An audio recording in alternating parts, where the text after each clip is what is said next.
To the NoDQ.com live recap of WWE NXT for July the 13th, 2021.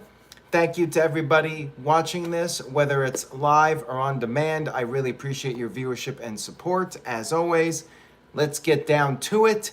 NXT, we kicked off with a recap of last week's Great American Bash. And then we had our first match of the evening, which was Ember Moon one-on-one with Dakota Kai. It was brought up by the announcers that Shotzi Blackheart has been selected to be part of the SmackDown roster, and she's no longer Shotzi Blackheart. She's just Shotzi because, well, that's what happens when you go to the main roster. A piece of you gets left behind, and usually it's either your first name or your last name. The announcers brought up how there would be no Shotzi to be in Ember Moon's corner. Ember was all by herself against Dakota Kai. We had a very good opening match here between the two of them, back and forth, and what surprised me was that we had a clean finish. Dakota Kai got the clean win over Ember Moon. 1, 2, 3 in the middle, clean as a sheet. And after the match, the lights went out. We had Xia Li show up, and she got in Raquel Gonzalez's face. She wanted her opportunity at the title, and it was announced next week Xia Li will challenge Raquel Gonzalez in the main event for the NXT Women's Championship. Colin Andrew in the chat room says he was also surprised about the clean finish. Greg says congrats to Shotzi on winning the tag team titles, according to Vic Joseph, LOL. Yeah, I did catch that. He messed up a little bit by saying that Shotzi won the tag team titles. They did beat the tag team champions, Shotzi and Tegan Nox did. Tegan Nox, by the way, also officially part of SmackDown, and at least at this time, she still has her full name. Darren says, I love Ember Moon. She moves great in the ring and very underutilized. I agree, and she should be on the main roster. I don't know if she wants to be back on the main roster, but who knows? Maybe we'll see Ember Moon on Raw or SmackDown again one of these days. Anyways, let's move on here. We had the first of several segments with Cameron Grimes in his new role as the butler for LA Knight. Almost like DMD. Grimes was ready to work. He was going to go straight to the broom. But then LA Knight told him, first off, there needs to be some changes made. We had Grimes getting his hair and his beard trimmed in order to be a proper butler for the one and only $1 million champion, LA Knight. By the way, everybody, if you're enjoying this video and you want to see more people watching, you want more people in the chat, make sure you give this video a like and leave a comment on YouTube. Tell me your favorite moment of NXT over the past year. Since the pandemic started, what has been your favorite moment in NXT? Let me know in the chat room and on the YouTube comments. Just post your thoughts. Let me know what you think. We had Bobby Fish versus Tyler Rust from the Diamond Mine. A bad sign for Bobby Fish, a bad sign for anybody, is when you do not get an entrance. Bobby Fish had no entrance. He did well for himself for a little bit, but then stupid babyface. Even NXT, we have the stupid baby faces. Roderick Strong gets on the apron. Bobby Fish turns his back to his opponent, gets hit with a chop block. Rust hit a buzzsaw kick and picked up the victory. After the match was over, the Diamond Mine all surrounded the fallen Bobby Fish. But then Kushida made the save, and a tag team match was announced for next week's NXT. Not sure what to say about Bobby Fish. I mean, he got no entrance, stupid babyface. Clearly, there's not much in the way of plans for him. Colin Andrews says Fish has fallen hard. You could say Bobby is a fish out of water. I'll show myself out now. We had Samoa Joe backstage meeting up with Karrion Kross, just making sure Kross understood to not mess around and take this match seriously. Things got a bit heated between them, and Kross warned Joe to not screw him out of the title. We then had Indy Hartwell and Candice LeRae arriving. I guess this was earlier in the day. And Beth Phoenix walked up to Indy and told her, sometimes you have to take a chance. And this is in regards to Dexter Lumis. And of course, Beth Phoenix is very big on Index and wants to see them hook up. Alberto Gomez with a $2 super chat says, protect Shotzi and Tegan at all costs. Yeah, well, we'll see how long it lasts. We'll see how long it lasts until they're doing some kind of wacky comedy, or they're in meaningless matches, or several rematches in a row, or they're not even on TV. I guess it remains to be seen if they catch on with the upper management. TGS says Bobby is really floundering. Good one there, TJS. We had Gigi Dolan, who was, I believe, the tampon lady. She did all those spots on the indie scene where she would pull out a bloody tampon. She was in a match against Saray, and we had one of the few surprises on this show. We had Mandy Rose from Raw appear. That was interesting. She was watching the match. We had Gigi with a couple of near falls, but Saray did pick up the win. She had a pretty brutal looking drop kick and then hit a high-end suplex, scored the 1-2-3 victory, and Mandy Rose appeared to be very impressed with Saray. Clayton, the Specialist Williams with a $2 super chat says, I see Bobby Fish turning heel next week. Yeah, maybe. I could see that as a possibility. And yes, as Michael Wayne points out, Gigi and Darby Allin used to be a thing a few years ago.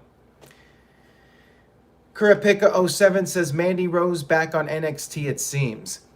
It's very random because on Raw, literally this past Monday, we had a further segment to set up Mandy Rose and Dana Brooke against Natalya and Tamina. So yeah, just very random. Darren says, hey Aaron, was Gigi using a generic Marilyn Manson Sweet Dreams theme song? Is that what it was? Because I couldn't put my finger on it. I thought that song sounded familiar, and I actually like her theme song. It sounded better than most of the current crop of NXT songs, but I was like, this sounds like a cover of something, and I wasn't quite sure what it was. So Colin says he picked up on that too. So yeah, I guess that was supposed to be a cover of Marilyn Manson's Sweet Dreams, which in itself is a cover.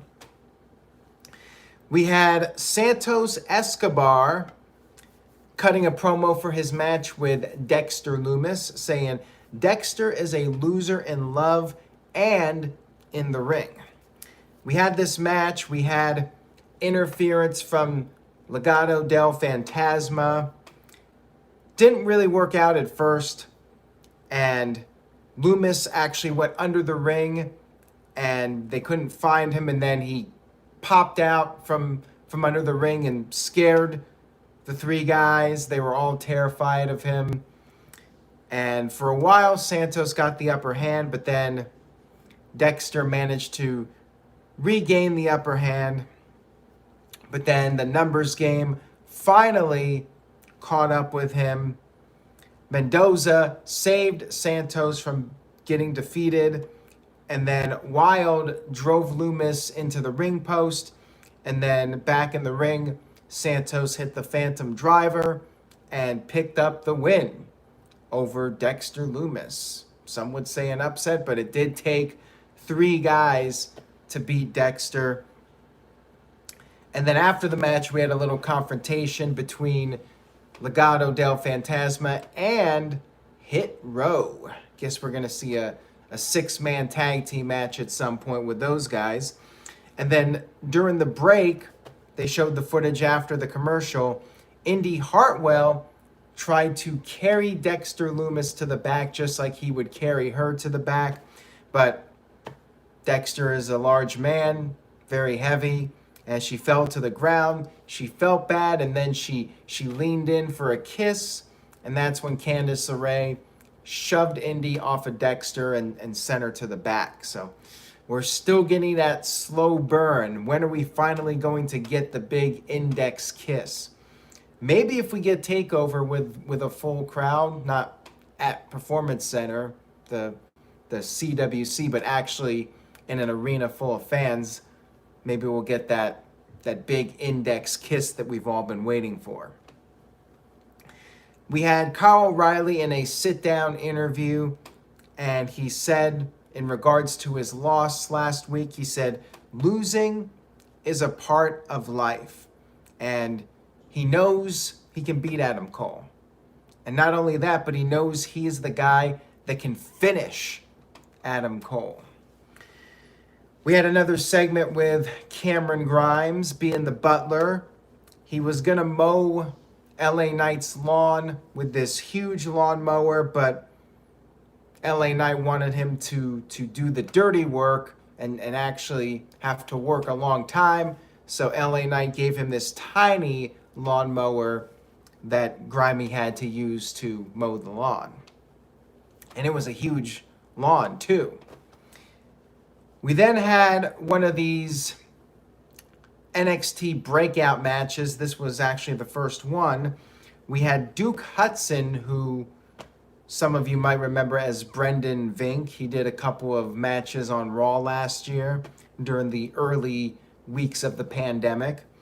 He faced Eichmann Jiro, and Jiro, very flamboyant, very flashy, had a nice colorful jacket which he couldn't even get off. He had the jacket on for most of the match here.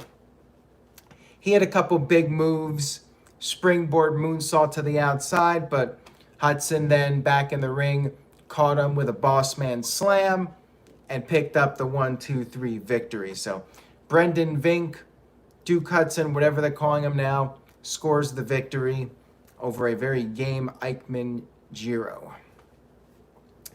We had Timothy Thatcher backstage confronting Pete Dunne, and Ciampa came in, attacked Dunne. We had security coming in to separate these guys. We then had Casey Catanzaro and Caden Carter against Aaliyah and Jessie Kamei. The babyfaces picked up the win. Basically a showcase match for them. They won with a neck breaker and 450 from Casey coming off the top. And then after the match, we had this angle with Aaliyah and Robert Stone. Aaliyah was finally fed up with Robert Stone. She slapped him and then beat the crap out of him. Then we had Frankie Monet arrive, and she talked to Jessie Kamei, and Jessie left with Frankie. So Robert Stone not doing too well. Things not looking good for the Robert Stone brand. We had Samoa Joe going into the Ways locker room to talk to Johnny Gargano, and same thing with Karrion Kross explaining the situation. And Johnny said he would be the only person out there. And then Joe took his leave, but then Joe once again ran into Pete Dunne. A little face-off between them. The plot thickens. Then we had our final segment of Cameron Grimes as the butler. He actually hired a kid to mow the lawn. LA Knight was very upset about this and said that the Kid was not going to get paid. So the Kid kicked Knight in the shin, and then Grimes accidentally knocked Knight into the swimming pool. These segments were fun. I liked them. Again, very Jeremy Borash-like with the drone cameras and the style of humor. But good stuff here. I enjoyed it. It was fun. And then we had Adam Cole, baby, come into the ring for a promo. And he said that he proved at Great American Bash he's better than Kyle O'Reilly. He's the greatest NXT star ever. And he even brought up how the stand and deliver match against Kyle O'Reilly, that did not count. It was non-sanctioned. And said that Kyle O'Reilly should highly reconsider wanting a rematch. He then had a message for Samoa Joe. Once again, another tease. NXT guys possibly having a match with Samoa Joe. He called Samoa Joe an overpaid security guard in a suit and is not scared of him. We then had Bronson Reed show up after Cole said nobody can go toe-to-toe to face him. So Bronson Reed, at least for the time being, still part of NXT, despite doing the main roster dark matches. He said he sees Cole as his golden opportunity. Cole attempted to attack Bronson Reed, but then Bronson got the upper hand. Cole got sent to the outside, and that's when Samoa Joe arrived in the referee outfit for the main event. Had a little stare down with Adam Cole. Good segment here. Alberto Gomez with a $5 super chat. Thank you, Alberto. Says, at least Robert Stone doesn't have to worry about getting run over with a tank anymore. Yeah, you're right on that one. So things are not all that bad for Robert Stone when you think about the big picture. We had our main event of the evening. We had Karrion Kross defending the NXT Championship against Johnny Gargano. Crowd was very much into Gargano, chanting Johnny Wrestling, and Gargano tried to attack Kross before the bell even rang. And basically the storyline of this match, Gargano was the little guy trying to find a way to take Kross down, and he would have his little moments, but the match was basically dominated by Kross. And at one point, Kross slammed Gargano into the side of the announce table, and that looked quite painful. Kross got his submission on, but Gargano was able to get to the rope, and Kross did not want to break the hold, and Samoa Joe actually had to pull Kross off of Gargano. Kross was not happy. He got in Joe's face, and then they went to the outside of the ring. Kross grabbed the steel steps. He was going to use them as a weapon. Joe had to take the steps away, and Kross just got even angrier. Gargano then hit a one final beat to the outside, got Kross back in the ring, hit another one final beat, 1, 2, kick out. And I thought this was going to be a title change. They got me on this one. I thought we were going to see a new champion crowned, but Kross did kick out. And then Kross hit a forearm to the back of Gargano's head, hit 3 power bombs, a suplex. Then he gave a look to Joe, hit another forearm to the back of Gargano's head, and pinned Gargano to retain the NXT Championship. Joe raised Kross's hand, but there was still the tension, the stare down between the two of them. Joe turned around to take his leave, and that's when Kross grabbed Joe and put him in the Kross jacket submission.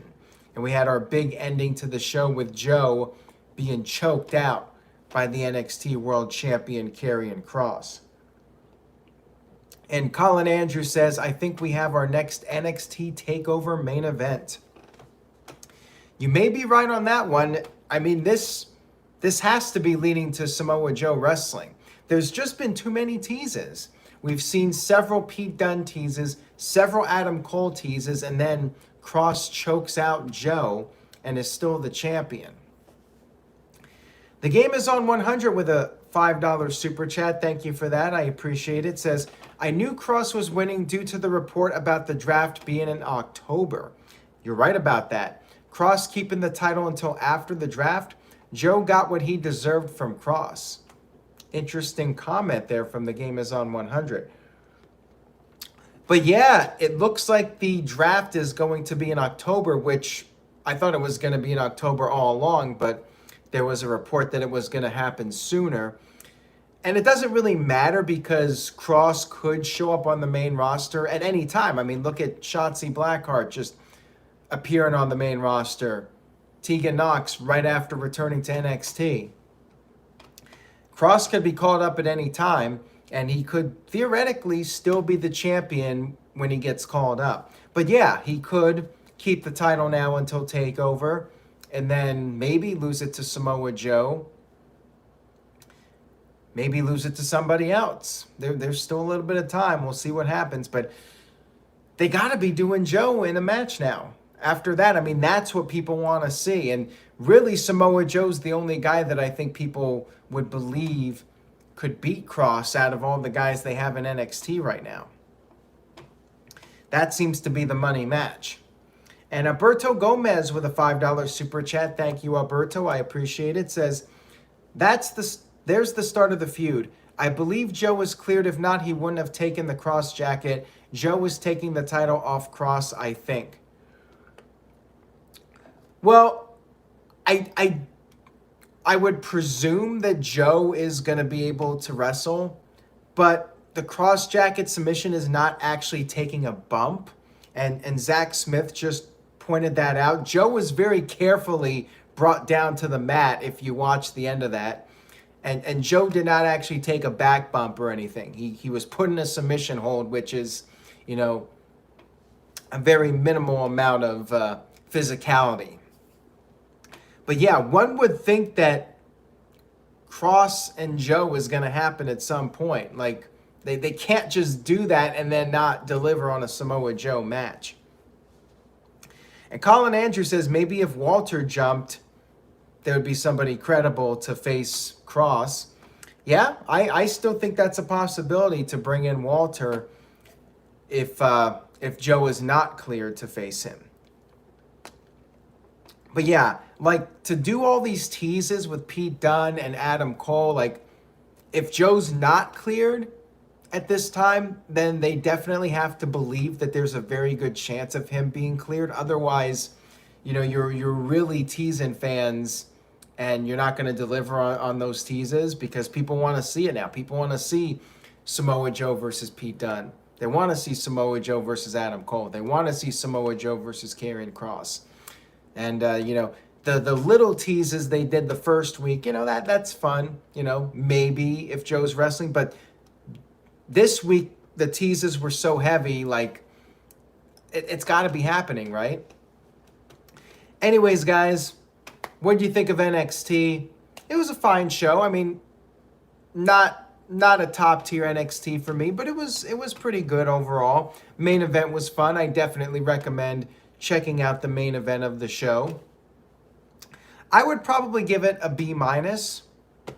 Fairly good NXT, but again, not something you really need to go out of your way to see, other than the main event, which was fun, and, you know, the big angle at the end. Colin Andrew gives it a solid B, as does Michael Wayne, Israel Diaz, and Curtis Butler. Ace and his familiar vlogs with a B+. MVP Kev gives it a B-, and Wade Kingston with a C+. And Marshall Leonard says they did tease Daniel Bryan versus Shawn Michaels and never delivered. That's true. That's a rare instance of WWE teasing something and not delivering. They usually do not do that. Alberto Gomez with a $2 super chat. Thank you, Alberto. Says, I am ready for Friday and Sunday. Excitement over 10. You know what? I am too. Even though Vince Russo pointed it out, the fans coming back, that doesn't change the writing. But I am looking forward to Friday and Sunday, the return of fans. You're going to have these packed arenas, at least for a week or two. I mean, some of these shows coming up, the advances are not that great, but The weekend shows look to be sold out, if not close to sold out. I think Money in the Bank is going to be full, and SmackDown is looking to be pretty full. It's going to be fun to see these first shows back, and the big returns, which are inevitable. John Cena, we're going to see him pretty soon. Becky Lynch, maybe a few others, maybe Brock Lesnar. There's going to be some exciting moments coming up. Now, the question is, how quickly will all that die down once we all realize it's the same writing team, the same people making the final decisions about the shows, and the crowds start dying into the second hour, and you have the 4,000 or 5,000 people that are there. They react to a few things, but they're quiet for the rest of the show. And then we get the what chants and the CM Punk chants. And there's no more carrots to dangle in front of us. We'll have to wait and see what happens. It's going to be interesting, though. It will be, for the first time in a while, it's going to be very interesting to see what happens on WWE television. Anyways, guys, thank you for tuning in. I appreciate your viewership and support. I will be back to talk about AEW Dynamite. That's going to be a fun show in Texas. First AEW or WWE event outside of Florida since the pandemic started. That's coming up next. And then the No DQ review. A lot going on. Subscribe if you haven't already. And just share a link to this video on social media. Tweet me. Let me know what you think about the channel. Tweet me your thoughts. Give me a testimonial. Your thoughts on the channel, why you like the channel, at Aaron Rift, so I can retweet it. Any positive feedback goes a long way. Thank you, guys. Take care. And SmackDown is in Houston, not Dallas. Thank you, Michael Wayne, for correcting me. Take care, everybody, and I will see you all next time.